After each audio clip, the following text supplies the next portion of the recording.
It's a pleasure once again to be with you. Gary Stearman for Prophecy Watchers, with me, Avi Lipkin, and I'm holding Avi's 6 books, which we offer as the Avi Lipkin package for $59.95. Right on this website, you can see how to order them. We're going to focus on this book, Return to Mecca. This is revolutionary, Avi. It really is.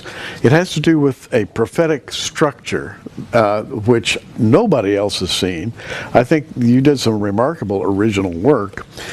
Return to Mecca. Mecca, of course, being in Saudi Arabia, deals with some prophetic scripture, and it also deals with contemporary politics.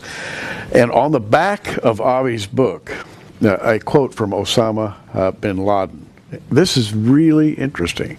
Thus, writes Osama, thus Israel, and behind it, America, killed all the children of the world, and who's to stop Israel from the murder of our sons tomorrow? In Tabuk, or in Jauf, or in the surrounding areas of Palestine. And what will the rulers do if Israel starts to expand its unfair, unjust, and false settlements, which the leaders do declare as such, beyond its currently known boundaries, and says our borders extend to Medina? So here is Osama bin Laden looking at the world and saying, what's to stop Israel's leaders from moving southward into northern Saudi Arabia? Correct. What's the story behind that? Okay, I have to tell you, it must have been about 15 years ago, 20 years ago, that Israel came out with currency, with coins, showing a menorah.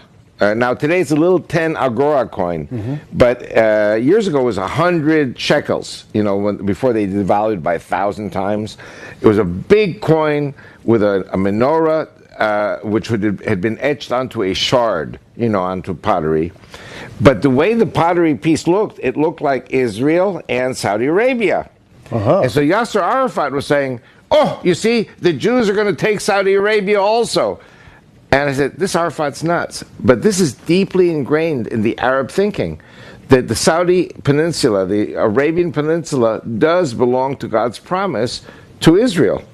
And God says in Deuteronomy 11, I'm going to extend your borders from Lebanon to Arabia. It doesn't say Arabia, it says the desert. And from the Mediterranean Sea to the Euphrates.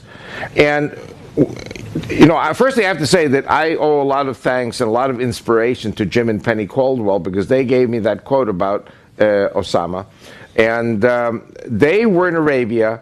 They were at Jebel al-Lawz, which is Mount Sinai, the real Mount Sinai, where the 10 Commandments were given. They risked their lives to climb that mountain. They found the cave where Elijah and, of course, the Apostle Paul also spent time talking to God. And Jim and Penny Caldwell said to me, you Jews, isn't the mountain of God important to you? How can you leave Jebel al-Lawz, Mount Sinai, Mount Horeb, the mountain of God, in the hands of the Muslim infidels? And basically, my contention has now become, in my yellow book, that the Jews and the Christians need to liberate Mount Sinai from Islam, from Saudi Arabia.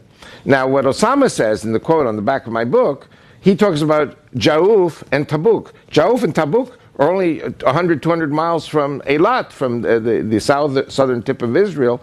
And I'm thinking to myself, what are the conditions, what is the scenario for Israel to end up having to go southward and to occupy parts of Saudi Arabia? What's going to lead up to it?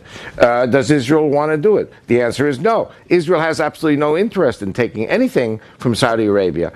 But I feel that a series of incidents that are going to take place will eventually lead to a vacuum that will suck Israel into northern Saudi Arabia. And on a previous get-together, Avi described in depth a tribe that has recently taken Yemen and reset, if you will, the political map in the Middle East, which could focus interest in this very area. It's not just the Houthis. The Houthis are a proxy of Iran. Iran is backing the Houthis with weapons, with soldiers.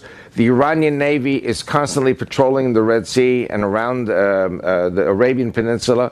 And, you ask yourself, why does Iran show so much interest in this area? And the reason is because Mecca is right there, very close to the coast there. Whoever wins Mecca wins in the Islamic war between the Shiites and the Sunnis. And so I think we are coming very soon to a very big showdown. I think the Houthis and the Iranians will invade Saudi from the south and from